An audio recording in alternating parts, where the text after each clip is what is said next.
But an ETO stateroom comes at a cost, but could that cost be offset by more remote IT support for a smaller vessel from their institution or something like that? You know what I mean? Like an ETO may not work for every vessel, where when you have space for 5 scientists, but somewhere something's got to be taken the strain. You know what I mean? Hi, I'm Hugh from CSIRO in Australia. So this is just as a point of comparison about how we operate, which is slightly different, although obviously a lot of the similar challenges. So for the life of our ship and our previous 2 ships, we've actually had dedicated on board, IT and ops support. So we're very heavily staffed with support staff on board. So we've got the marine crew, and then in addition to that, in every voyage we have 2 people from this team, the data acquisition and processing. So we run C2D ops, we do general IT, but tend to be software engineers by background, all that kind of stuff. We look after the infrastructure, the vSphere and things like that. We have 2 people on every voyage burn shifts, and then we have 2 effectively marine techs and 2 effectively multi-beam techs. How many birds total? Well, yeah, so that's 6 birds minimum. No, I mean on the ship. 60. Yeah. Yeah, so it's a big commitment. But then also we have, our staff fighter and chemists and field operations, things like that. So it's just a slight point of comparison, I guess, but definitely one of the same challenges and the same pressure from our wider organisation around cybersecurity. And actually, this is just an anecdote, but recently, our biggest cybersecurity incident, which happened, is because our network infrastructure is very close, obviously, to the internet, but we trusted the internal organisation, and they did some aggressive active scanning on our network using Nessus, which connected our serial device to servers and crashed them all. So every 12 hours, we'd lose DP, we'd lose things like that. So it's just an interesting backdrop that we've never really considered our internal cybersecurity people were crashing out in five. We've had that problem at UC San Diego. I've had to hide, small embedded devices behind firewalls to mitigate that. Yeah. Well, now we don't trust anyone sticking it. Yeah, that's great. I really appreciate the input there. At least within ARF, I mean, we've talked about this. I know from talking to ONR, they said also too, having IT, team of IT on a ship is normal. Typical Navy vessels, et cetera. It's a model we've seen applied everywhere, but by and large, we're talking about a controversy of just taking up one berth with one person. And then on shore, so we have to take a 10. Yeah. So, I mean, the small ships, we operate a small ship that has 16 birds. We don't have a good answer to that problem. It's probably deal with it. We do have more access to that ship. It sails a third of the year, whereas the ships we're talking about staffing an ETO on sail 2/3 of the year. And so that is perhaps a line in the sand that the ships that are bigger tend to be at sea more, and we need to find a way to put people on the ship. The smaller ships, maybe we can get away with more remote support, more on-demand support. Yeah, we do. Yeah. So then you got to have someone. Yeah, totally makes sense. Further to the previous one, John, can you fill us in? So they originally, many years ago, the radio officer was gotten rid of because we're going to make everything self-sufficient. It's a bit of undoing, isn't it? That's going to be uncomplicated. Now we're going to bring in somebody who's more qualified than the radio officer was. Yep. Are there tonnage divisions and separations, size things as far as the Coast Guard and the regulatory agencies are concerned? IMO 21 applies to inspected vessels, so that would be a distinction. Okay. That would be almost everything, right? Do we need this officer on even relatively small vessels? I don't know. I mean, so uninspected vessels is a bit more of an outlier. What I can tell you, at least from UC San Diego's perspective, is all of our vessels need to conform to campus standards, and that's actually the most stringent requirements we're getting right now, is we have to be targeting CMMC version 2 level 1 at a minimum, and we anticipate that's going to get ratcheted up to level 2, which for those not familiar with this model, similar to the NIST 800-171 CY standard, that'd be a level 2. So right now, it's basically run a firewall, don't mingle networks, between your operations and like your email server or something like this. Right. Is the CMMC level 1. So it's pretty much on par with what IMO is recommending. And so even though our small ships prowl, we don't have to necessarily conform to IMO. We pretty much have to because UCSD is telling us we have to conform to something very much like that. So, but yeah, for the other operating institutions where their only ship is a small ship, I'm not saying ignore the problem forever. I think it's important to be prepared, and, you know, be prepared for the eventual future, I guess is what I'd say, but it's a tougher nut to crack, I agree.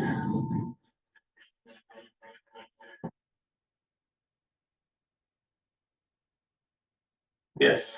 I can speak to the way that UAF is taking a crack at this problem. So, for a long time, John Haverlack, who sends his regrets that he can't be here, he's moved on to another organization in UAF, but, You want to introduce yourself, Julian? What's that? You want to introduce yourself? I'm sorry, yeah, Julian Reese, I'm the IT manager for Cikuliac. And so for a long time, John was CFOS IT, supporting the entire College of Fisheries and Ocean Science and Cikuliac. We kind of recognized, hey, we're starting to see more and more IT need on board, so we decided to create a dedicated position, IT manager for the ship, and then also grow the staff. We got Kyle on the team now, Jeff's here for OICD, for the whole UAF system. We're also looking at hiring temporary IT/marine tech type. Again, where do we find these people? We're trying, but we basically, UAF recognized we need to focus more and have a dedicated IT staff. So that's the way UAF is trying to do it. And we're also, the berthing problem, we're looking at eliminating a space on board to create an extra stateroom to support this kind of staff. Yep. I mean, if you look at an adjacent project here, I know, close to where Jim came from, we've talked about this, USAT has a model much closer to what we just heard the Australian vessels have in terms of technical staffing, but maybe you talk about getting away with that on a global, but it would be a big workflow change for the science parties coming on board. I'm not sure how that would be possible at this point. And then just to comment on the temporary workers thing, we've gotten opportunities to put temporary workers on projects multiple times over the years. What I have always struggled with is it takes a year for someone to even know what the heck I'm talking about on what ship. You want to get 3 levels deep into your organizational structure of all the systems we deal with. And, you watch someone who's less than a year in, they're like, oh, what are we talking about? And their eyes glaze over. And so I appreciate the opportunity for even student workers or temporary workers, but we've always struggled with how do we, that's a unicorn in terms of finding someone that can just slot right in. Yeah, we're working big on improving our documentation so that somebody could kind of just jump in, at least that has the operational knowledge of the various types of systems. Here's our specific documentation that should make it a bit easier. Yeah. Jim?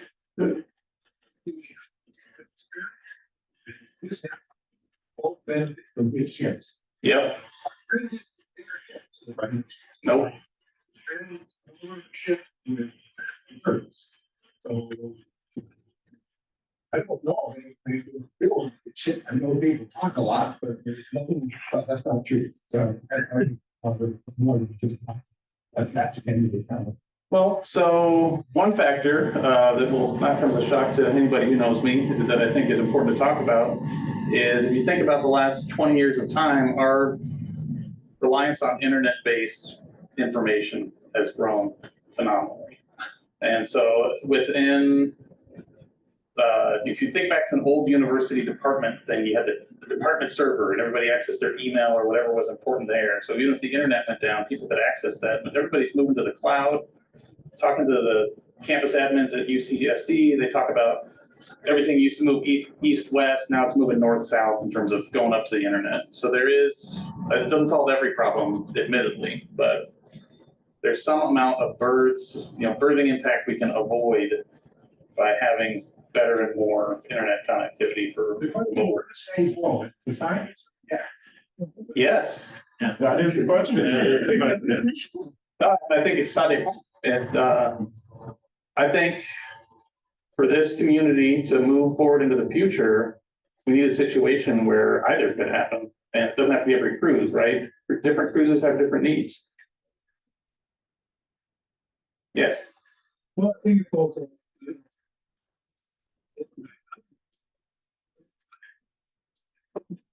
We just went through a year pandemic where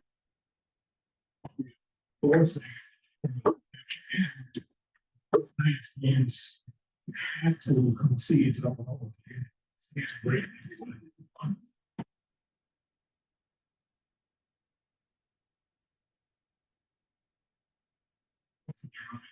Okay. But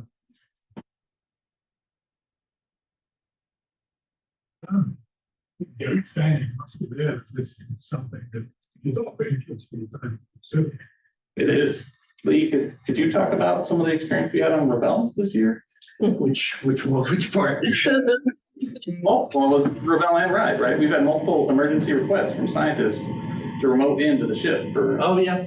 We've had multiple requests for, scientists who couldn't sail and finding a remote way, using the connectivity that we have.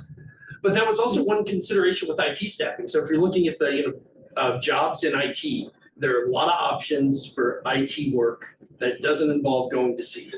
And so as a model to find people, that is something we're leaning heavily into the remote aspect, because you can find qualified people who provide the shore support with good connectivity and remote hands on the ship. You got a chance. And so that's kind of where we've been leaning, is that, well, what is that mixture of shore support and support at sea that's gonna make this feasible? Or But those, just go back to that science party issues. I think we had 3 incidents in the past year where the science parties came hat in hand. They're like, oh man, we can't make it to the ship. What do we do? And they think it's an impossible problem. And so we said, hey, we can provide, we've got an expansion, we've maybe got Star Shield on the ship, something like that. We can give you access to the thing you care about for the few days that you care about it.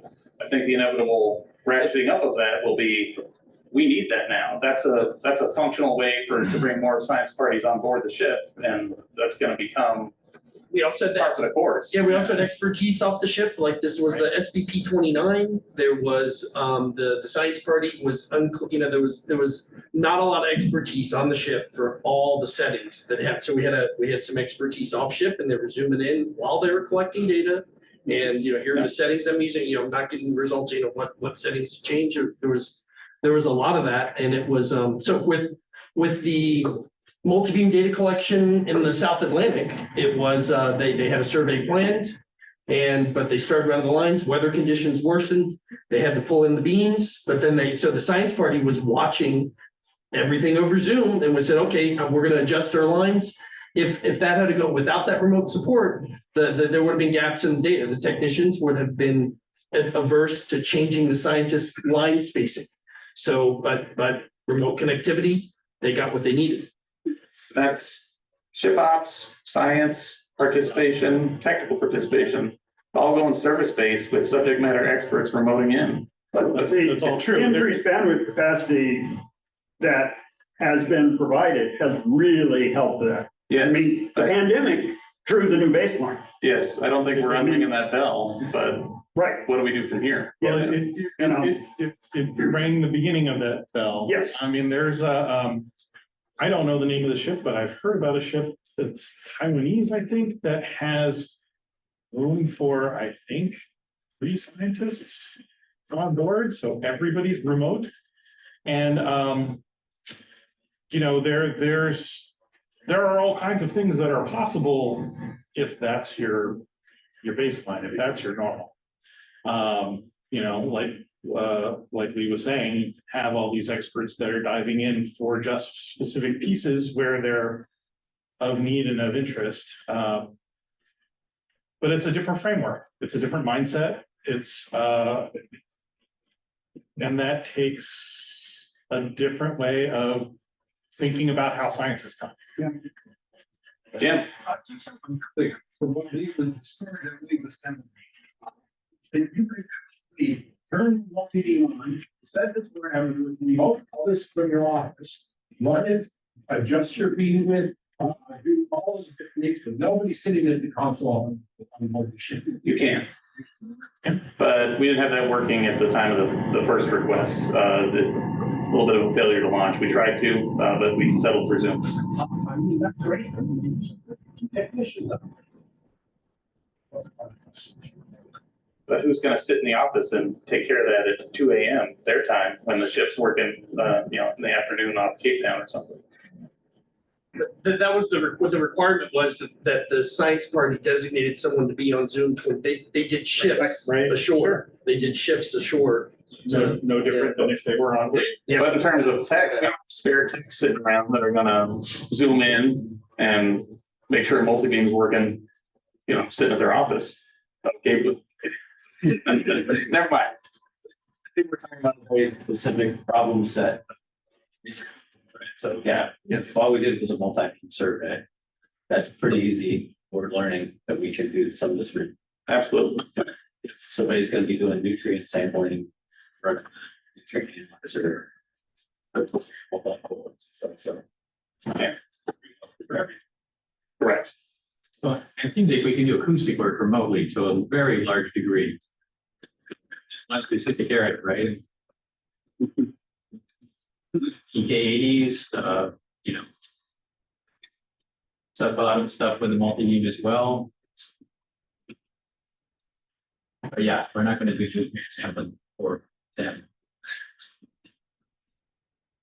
Yeah, the whole who's responsible then, that dynamic changes, but I think to Ken's point of the three science party vessel, the RV Unobtainium.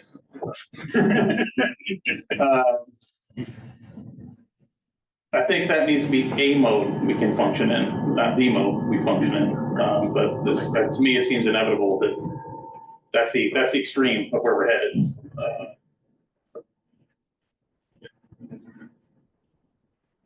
Well, and we're not the only ones pushing that. I mean, this isn't our issue, but we've got USB coming out. Yes. Completely unmanned going out, doing primarily acoustics work, Yeah. but not just acoustics work. And so, there is a mindset evolving that a minimal number of scientists for some operations. We're gonna see a ratcheting up of this. We're gonna start seeing more we are. demands of this as comms get easier. Yep. And lessons learned from the pandemic come back to mind. Yes, Max. I think that, the operations are really, well, it's a small team.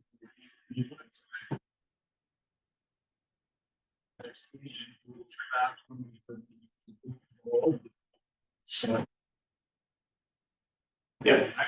We had chief scientists that we were live through, and they were directing our operations from shore.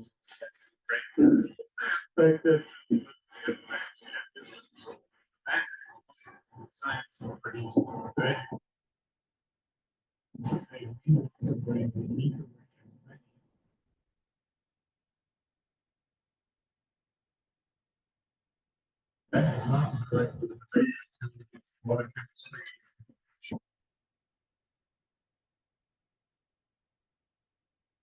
Right, yeah, we're learning platforms, so that's why A mode, not D mode, is. Wait time is at 11:05. Okay, thank you, everybody. Really happy to hear from everyone. Thank